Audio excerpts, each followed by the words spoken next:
one board member, Andrée-Lise, who is a former colleague and long-standing friend of the Minister of the Environment, Mr.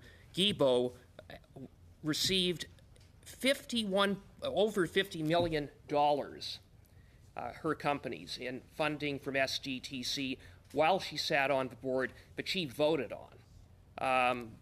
I have identified a number of other companies that Ms. Matteau has an interest in that received monies from SDTC while Ms. Matteau served on the board. So I want to ask you, did you look into the funding received by MindSense Technologies Limited, which received $4 million from SDTC, in which Ms. Matteau is an investor?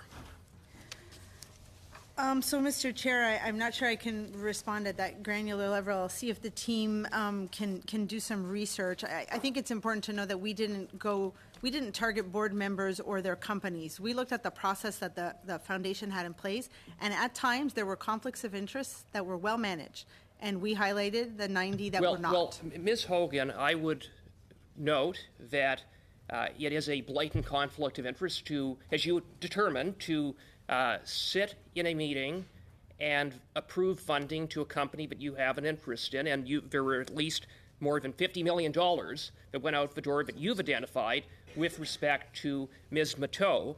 And not only that, but it is a violation of the law for a board member to receive funding to a company that they have an interest in from SDTC by virtue of the SDTC Act. So we're not only talking about conflicts of interest, but we're also talking about non-compliance with the SDTC Act. So I would just, for the record, ask you to come back to this committee and determine whether you factored in or considered, with respect to conflicts of interest and non-compliance with the law by Ms. Matteau,